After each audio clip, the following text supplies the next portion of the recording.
जय जगन्नाथ आपण मानक प्रज्योतिष वर्ल्ड को स्वागत। आमर आउ किछि दिन पर पंचुक व्रत आरंभ हो पंचुक व्रत मेन होची माँ वृंदावंत को पूजा करवा। तो माँ वृंदावंत को आपण केमिति पूजा कले आपणकर माने मासक सारार जहाँ भी पुण्यफल अच्छे आपण से 5 दिन भितर ही से अशेष पुण्यफल प्राप्ति हो पार। ता सहित ये भिडियो आपण जानवे जो माँ तुलसी को पूजा कर तो आपन जदि किसी मंत्र जानिया चाहूँगी मुझे आपको सब मंत्र यही वीडियो कहबी। ता सहित यही पंचुक जदि माँ वृंदावती को आपण पूरा भल भाव पूजा कर तो घरे सुख शांति धन समृद्धि सब वृद्धि पाई थाए। ता सहित आपणकर अनेक जन्मर जदि पाप किसी जदि रही था से पाप मध्य क्षय होता है। ता सहित भगवान विष्णु और माँ लक्ष्मी आशीर्वाद मिलता है। तो प्रथम हूँ केमती पूजा करें देखु पंचुकरे विशेषकर आपन जदि कार्तिक मास सारा पूजा कर बहुत बहुत बहुत भल। जदि मासक सारा पूजा कर पंचुकरे जो पूजा कर अणा नवमी आरंभ करूँ कि बड़ एकादश आरंभ करूँ जेबे भी आरंभ करूँ तो से 7 दिन कि 5 दिन जो व्रतटी अच्छी तो से समय चेष्टा करेंगे सब माँ वृंदावती को 2 थर पूजा करने थे सकाळ समय आउ थे संध्या समय। ठीक अच्छे सकाळ समय आप जो पूजा करेंगे से पंचोपचार विधि पूजा करेंगे। संध्या बेले केवल जमती गोटे नॉर्मल आप दीप धूप दौरान सेमती ही पूजा करेंगे। तो आपण जदि आपण पूजा माने पंचोपचार विधि बहुत भल भाव पूजा कर तो आपणकर अशेष पुण्यफल मिलता है। कारण कहुए माँ वृंदावती माने एते पवित्र से तांको पूजा कले आपन को सबू माने पाप दूर हवा सहित सबू पुण्यफल मिलता है। कारण माँ तुलसी मूल समस्त तीर्थ स्थान थाए तीर्थ स्थान तीर्थ नदी ता सहित ब्रह्मदेव मध्य सेठी वास करथांती। माँ तुलसी मध्य भागरे श्री विष्णु आ जटारे भगवान शिव माने वास करिथांती। तेणु आपण भावंतु केवल माँ वृंदावती को आपण जदि पूजा करछन्ती आपण सबु देवा देवी को पूजा करछन्ती आ तांकर आशीष मध्य पाउछन्ती कारण से सबुबले पवित्र। तेणु आपण जदि पूजा करछन्ती तो प्रथमे देखंतु कोन करिवे प्रथमे कोन करिवे जेतेले पूजा करिया को जाउछन्ती प्रथमे ओम श्री विष्णु तुलसी देवाय नमः ये कहीकिना आपण प्रथमे पूजा आरंभ करंतु। ठीक अच्छे प्रथमे कौन करेंगे आपण माता को प्रणाम करेंगे यही मंत्रटा कहिबे कौन ओम श्री विष्णु तुलसी देवाय नमः यही मंत्र कही आपण कौन करेंगे प्रथमे माता को प्रणाम करेंगे। तापरे कौन करेंगे आपण जल अर्पण करेंगे। जितेले जल अर्पण करेंगे से समय आपण मंत्र कहिबे जे ओम तुलसी देवी विष्णु प्रिये नमो नमः पापन में दे हर देवी पाप भे रक्ष माम सदा। तो यार अर्थ होची हे तुलसी देवी आपण विष्णु प्रिया मोर समस्त पाप दूर करंतु ओ मते सर्वदा रक्षा करंतु। यही मंत्र कही आपण कौन करेंगे जल अर्पण करेंगे। जितेले जल अर्पण करूचंती आपणकर मुख सबुबले पूर्व किंबा उत्तर दिग हेइथिवो। ठीक अछि आ जितेले आपण जल अर्पण करेंगे प्रथमे तांकर पाद देशरू माने मूलरू ही आपण कौन करेंगे जल अर्पण करेंगे। आपण धीरे धीरे माने तळू अर्पण करी करी पाद देशरू अर्पण करी करी आपण ऊपर को आसी परिबे।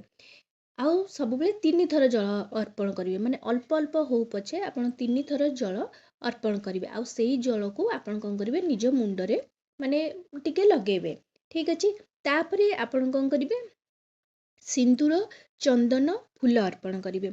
सिंदूर चंदन फूल जिते अर्पण करचंती सेतेले मध्य मंत्र जप करेंगे। तो देखंतु मु सबु मंत्र आउ माने कारण वीडियोटी आपन बहुत लंबा हो जिवो मंत्रटी मु आपन को स्क्रीन ने लिखि दउची आपन सेही मंत्रटी जेतेले फूल चंदन सिंदूर अर्पण करेंगे सेही मंत्रटी जप करेंगे। ठीक अछि तापरे दीप धूप अर्पण करेंगे। दीप धूप जिते अर्पण करचंती आपण मन रखिबे जे पंचुकर जो 5 दिन रे अछि तो सबल चेष्टा करेंगे गुआ घी रे आपण कौन करेंगे दीप जलेबे। से समय एटलिस्ट जड़ा तेल है राशि तेल कि आपंकर अलग जो पूजा वाले आसूची तो से तेल व्यवहार करेंगे नहीं अलग माने गुआ घी रे ही से 5 दिन दीप धूप लगेले आउ सबले मन रखिए धूप प्रथम लगे तापर दीप लगे दीप जितेबाला आप बसौं बुले कर बसुँच दीप को सब आसन देवे आप फूल है पत्र है ना कौन से प्लेट रे दीप को आसन देवे तापर आपण कौन करेंगे नैवेद्य देवे नैवेद्य जिते देवे तो नैवेद्य जिते दौरान नैवेद्य आपण फल है मिठा है कि पणा है आपण सुविधा अनुसार जहाँ आप प्रतिदिन नैवेद्य दे पारिबे भोग दे पारिबे तो भोग देवे भोग दे सारा पर आपण कौन करेंगे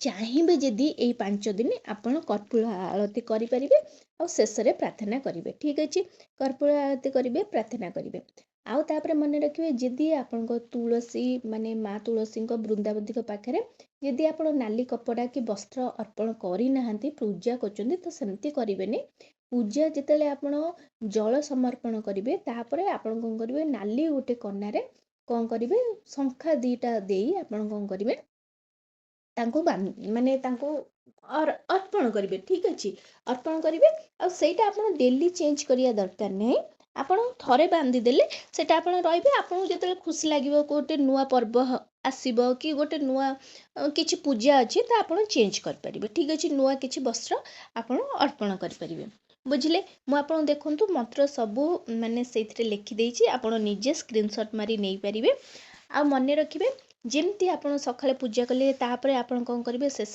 पूजा शेष कर सारा पर आप चाहिए जदि निज माने माँ तुलसी वृंदावती परिक्रमा करें 3 थर ना 5 थर ना 7 थर परिक्रमा करें जदि आपण सुविधा नहीं ताहले निज चारिपटे आप 3 5 7 यहीपरि भाव में कौन करें परिक्रमा करें तापर यहीटा है सकाळर विधि ठीक अच्छे तापर आपण कौन करेंगे सकाळ विधि है संध्या बेले आप कौन करेंगे जिते बड़े दीपटे देवे कि धूप लगेले दीप धूप सब अर्पण करेंगे आ दीप सब चेष्टा करेंगे पंचुक 5 दिन माटीर दीप ठीक अच्छे माटीर दीपदान करेंगे सकाळे जदि आप माटीर दीपदान न कर पाचंदी चलिबो किंतु संध्या सब चेष्टा करेंगे माटीर दीप आप गुआ घीरे कौन करेंगे अर्पण करेंगे तो दीपदान कले संध्या बेले तो आपणकर अशेष पुण्यफल मिलता है आपणकर जहाँ भी जन्म जन्मर पाप जदि माने किछि जन्मर पाप जदि थाए ना